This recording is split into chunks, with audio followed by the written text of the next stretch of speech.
mga simbahan sa Pilipinas na dinarayo ng pinakamaraming deboto. At syempre, malamang sa malamang, may pinakamalaking koleksyon ng donasyon. Mr. D. Number 12, National Shrine of St. Jude Thaddeus, Manila. Nasa San Miguel, Manila, malapit sa Malacañang Complex ang National Shrine of St. Jude Thaddeus.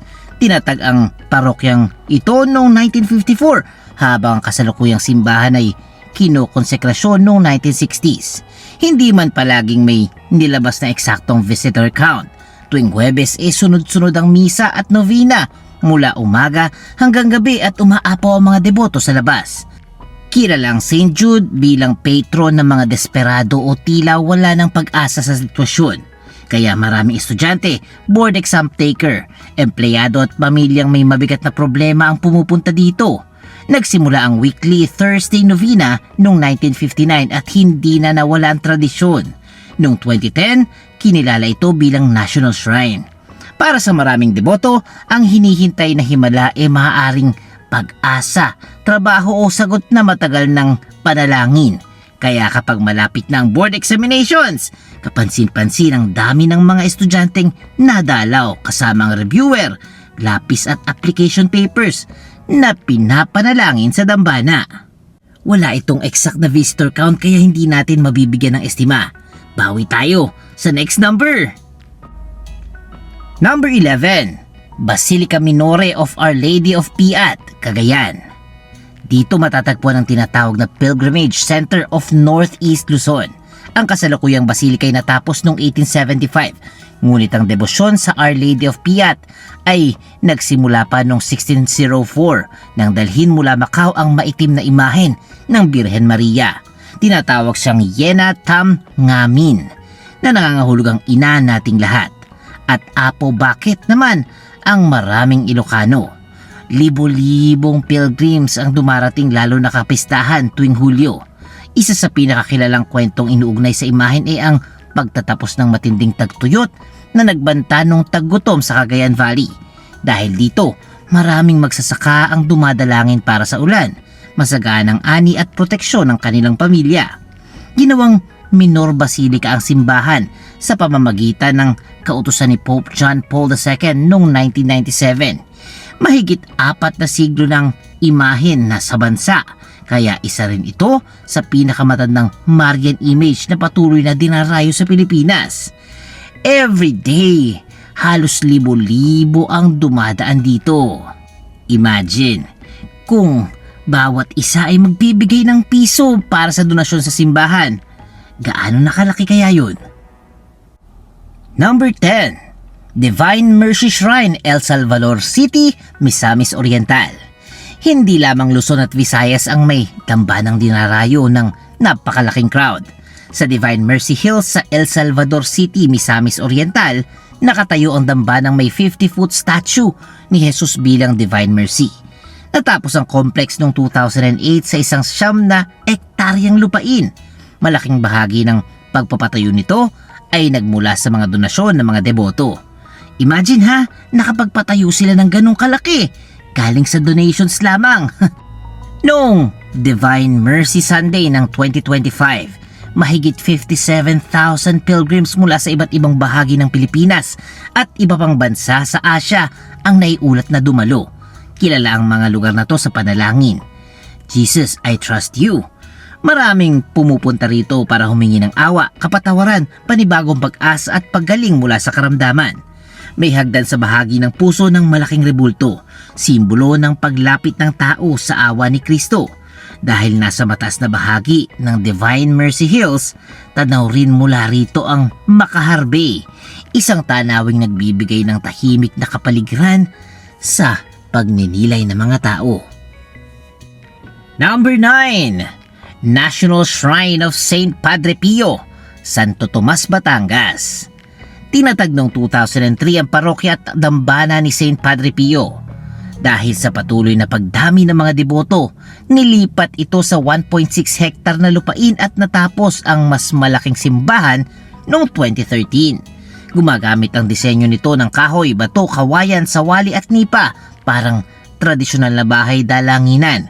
Hindi ito katulad ng karaniwang konkretong simbahan dahil layunin nitong maging simple, bukas at malapit sa kalikasan. Dinadayo ito ng mga humihingi ng healing. Kilala si Padre Pio sa buong mundo dahil sa mga ulat tungkol sa stigmata, bilocation at mga paggaling sa inuugnay sa kanyang panalangin.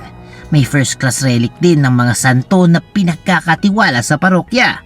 Walang regular na nilabas na iisang annual visitor count, ngunit tuwing pista, Holy Weeks at weekends, makikita ang mahabang pila sa confession area, candle area at relic chapel.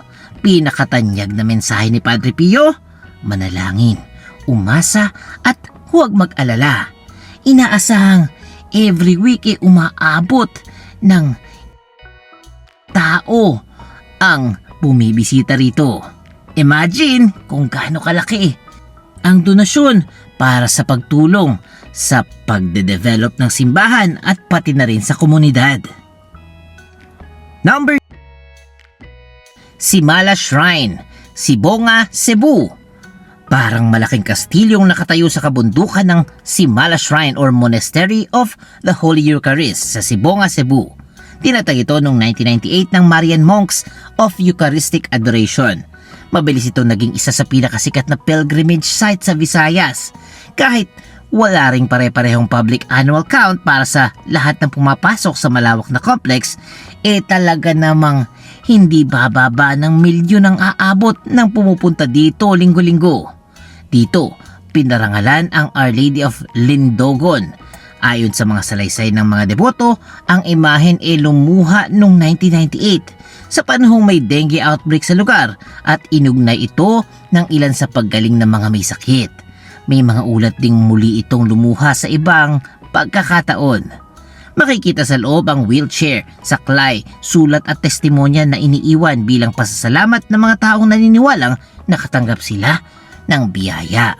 Dinarayo rin ang Simala dahil sa mala-European na mga tore, malalawak na hagdan, makukulay na bintana at detalyadong altar. Number 7. Minor Basilica of Our Lady of Manaoag, Pangasinan. Isa sa pinakakilalang pangalan kapag Miraculous Church ang pinag-uusapan, itong simbahan na ito. Nagsimula ang unang misyon at kapilya noong 1600s, samantalang ang malaking kasalukuyang simbahan natapos noong 1912 matapos ang mga digmaan, sunog at lindol. Noong 2015, formal itong dineklarang Minor Basilica. Noong 2026 naman, pinagdiwang ang ika-100 taon mula ng canonically crowned ang imahe ng Our Lady of Manaoag. Hindi talaga bababa. Sa milyon ang pumupuntang deboto dito linggo-linggo at kahit araw-araw pa nga Mapapansin naman natin ang development ng simbahan. From luma at ngayon pinaganda ng pinaganda. At syempre, nakakatulong sa komunidad ang mga koleksyon. Kilala ang Our Lady of Manaoag sa mga kwento ng healing, protection at answered prayers. Gayunpaman, hindi lahat ng modernong miracle claims dumaan sa formal na investigasyon ng simbahan. May spiritual bond dito sa Basilica of Saint Mary Major sa Rome na may kaugnay sa plenary indulgence sa tinakdang kondisyon. At dito sikat magpa-bless ng mga bagong sasakyan. Number 6. Peñafrancia Basilica Minore, Naga City. Sa Bicol, eto na ang ina. Ang kasalukuyang basilika sa Naga ay tinayo upang magkaroon ng mas maluwag na tahanan ng imahen dahil hindi sapat ang lumang shrine sa patuloy na pagdami ng mga pilgrims. Noong translasyon ng 2023, tinatayang nasa 950,000 katao ang dumalo sa unang malaking prosesyon pa lamang Hindi pa kabilang dito ang iba pang novena masses, religious activities at sikat na fluvial procession sa Naga. Hindi bababa ng 2 milyong tao ang dumalo dito sa araw lang na yun Imagine ang tulong na malilikha kung lahat ng yon ay nag-ambag-ambag. Nagsimula ang debosyon sa Bicol noong unang bahagi ng 1700s at malakas itong inugnay sa paggaling ni Padre Miguel Robles de Covarrubias mula sa isang malupang karamdaman. Bilang pasasalamat, nagpagawa siya ng imahen at kapilya para sa mahal na birhen. Ninakaw ang orihinal na imahen noong 1981 at natagpuan makalipas ang mahigit isang taon. Tuwing Setyembre, tila nagiging isang napakalaking buhay na simbahan ng buong Naga City habang sinisigaw ng mga deboto ang Viva la Virgen! Number 5. Basilica Minore del Santo Niño de Cebu. Ito ang tahanan ng pinakamatandang surviving Christian religious relics sa Pilipinas. Ang orihinal na Santo Niño de Cebu na inugnay sa pagdating ng ekspedisyon ni Ferdinand Magellan noong 1521. Tinatag ang unang simbahan sa lugar noong 1565 habang ang kasalukuyang batong basilika ay tinayo noong ika-18 na siglo. Sa solemn foot procession ng Fiesta Señor noong 2025, tinatayang may 1.4 million devotees ang nakiisa. Hindi pa kasama rito ang mga dumalo sa novena, walk-in with Jesus, walk with Mary, seaborne procession at araw-araw na pagbisita sa imahen tuwing Biyernes. Regular ding dinarayo ang basilika ng mga deboto. Nung pista pa lamang hindi bababa ng 3 milyon ang mga debotong bumisita at nanalangin dito. Kapansin-pansin din naman talaga ang development ng simbahan dahil na rin sa tulong na natatanggap nila sa mga nananampalataya. Isa sa pinakakilalang kwento ay ang nang matagpuan ng Santo Niño na halos hindi napinsala matapos masunog ang pamayanan noong 1565. Para sa mga Cebuano, hindi lamang ito isang rebulto. Siya ang Senyor Santo Niño, simbolo ng pananampalataya, proteksyon at pagkakakilanlan ng Cebu. Number 4. Antipolo Cathedral sa Rizal. Ito ang tahanan ng Our Lady of Peace and Good Voyage, patrones ng mga biyahero at mandaragat. Ang imahe ay nagmula at dinala mula Mexico noong 1626 at sinama sa ilang mapanganib na galleon voyages sa Pacific. Dahil ligtas na nakabalik ang mga barkong pinagdalhan nito, lumakas ang paniniwalang nagbibigay ang imahen ng proteksyon sa paglalakbay. Nasira ang dating simbahan noong World War II at natapos ang kasalukuyang gusali noong 1954. Noong Holy Week 2026, tinatayang nasa 6 million na katao ang sumali sa alay lakad patungo sa Antipolo Cathedral. Noong 2024 naman, umabot pa sa 7.4 million ang estimate. Imagine! Kung lahat sila nagbigay kahit piso pa lang sa simbahan, 7.4 million pesos na kagad ang matatanggap na tulong ng simbahan at sa isang araw lang yun. Marami ang naglalakad mula Metro Manila, nag-aalay ng kandila, bulaklak, dasal sa ligtas na biyahe. Dinadala rin dito ang susi ng mga bagong sasakyan, helmet o litrato ng kapamilyang nagtatrabaho sa ibang bansa upang ipabasbas. Isa rin itong international shrine at mahalagang pilgrimage destination sa Southeast Asia. Number 3. Kamay ni Jesus Healing Church, Lucban, Quezon. Bagamat mas bata kaysa karamihan sa listahan, napakalaki na naging hatak ng kamay ni Jesus. Tinatag ito ni healing priest Father Joey Faller noong 2002. Pinasikat dito ang 300-step stairway to heaven patungo sa 50-foot statue ng risen Christ. May open-air healing dome din na kayang tumanggap ng humigit kumulang 7,000 na tao. Noong Holy Week noong 2025, tinatayang nasa 6.1 million pilgrims at visitors ang nagtungo sa shrine.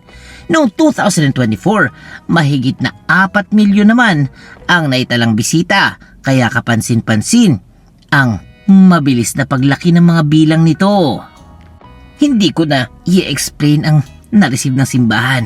Nakita naman sa bilang ng mga dumadalo. Pumupunta marami sa healing mass, confession at pag-akyat sa life-size stations of the cross. Kilala si Father Faller sa kanyang ministry para sa mga may sakit. Bangabat ang Anumang paggaling dapat tingnan bilang personal na testimonya at hindi otomatikong medically verified miracle. Sa loob lamang ng 2 dekada, nakahanay na ito sa pinaka-dinadayong pilgrimage site sa bansa. Number 2, Baclaran Church, Parañaque. Tuwing Miyerkules, parang may sariling religious rush hour ang Baclaran. Ayon mismo sa opisyal na website ng National Shrine of Our Mother of Perpetual Help, humigit kumulang 150,000 ang pumupunta dito kada ilang araw. Imagine sa dami nun! Kapag minultiply mo ito sa 52 weeks, sobrang laki na nito. At take note, hindi pa kasama ang mga piyesta at mga special events. Ang kasalukuyang simbahan ay kinonsekrasyon noong 1958. Dinisenyo ni Architect Cesar Concho. May seating capacity itong humigit kumulang 2,000, ngunit maaaring umabot sa 11,000 ang nasa loob kapag kasama ang mga nakatayo. Bukas din ang simbahan ng 24 hours. Naging kanlungan ito ng ilang computer technicians ng COMELEC nung magulo ang 1986 snap election. Kilalang debosyon sa novena, petition letters at Thanksgiving letters ng mga humihingi at bumabalik upang magpasalamat. Kaya tinatawag ng marami ang Miyerkules bilang Baclaran Day. And at number 1, Quiapo Church, Manila. Ito ang Menor Basilica and National Shrine of Jesus Nazarene, mas kilala bilang Quiapo Church. Noong translasyon noong 2025, mahigit 8.12 million cumulative participants ang naitala sa mga activities at ruta ng prosesyon. Isa ito sa pinakamalaking religious gathering sa mundo. Bukod pa rito, dinarayo ang simbahan tuwing Biyernes, kaya halos linggo-linggo ay punong-puno ang Plaza Miranda. Ayon sa Quiapo Church, may 15 mass tuwing Biyernes. Nagsisimula ng alas 4 ng madaling araw. Umaabot ng ilang oras ang pila para sa paghalik, kung saan pinapahid ng mga deboto ang kanilang panyo sa imahen. Sa pangunahing anyo ng kasalukuyang gusali, hinatapos ng 1933 at pinalawak noong 1980s. Noong 2024, tinaas ito bilang Minor Basilica. Kilala ang maitim na imahen ni Jesus Nazareno sa mga salaysay ng paggaling, proteksyon at pagbabago ng buhay. Ang imahen ay nakaligtas sa mga sunog, lindol at digmaan, kaya lalo nitong naging simbolo ng katatagan. Para sa mga deboto, ang paghawak sa lubid, pagpahid ng panyo o pagsigaw ng Viva! Panata ng buong buhay at kailangang respetuhin. Imagine guys, again, sa translasyon pa lamang, 8.12 million na ang taong pumunta. Imagine niyo ulit ha, pag nagbigay lahat ito ng donasyon at tulong sa simbahan, magkano kaya sa isang araw pa lang ha? At yan ang mga simbahang may pinakamaraming bumibisita. At syempre, matik na, pinakamarami na ring natatanggap na tulong.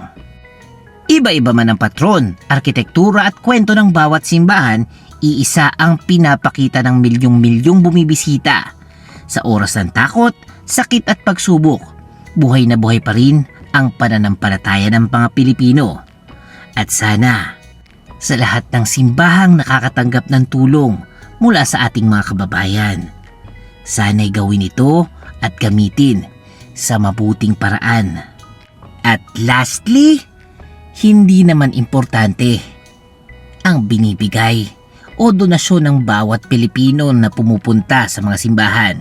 Ang importante ay ang pananampalataya, pagdarasal, pagpapasalamat at paniniwala sa Diyos Ama. Kaya kung nagustuhan nyo ang ating video for today, please comment, I love you Jesus. Amen. At syempre, huwag kalimutan mag-like, mag-share, mag-comment at mag-subscribe na kay Mr. D kasi masayang matuto!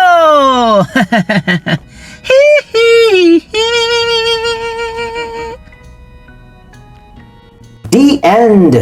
Huwag kalimutang i-click ang subscribe button at bell icon ni Mr. D para masaya every day!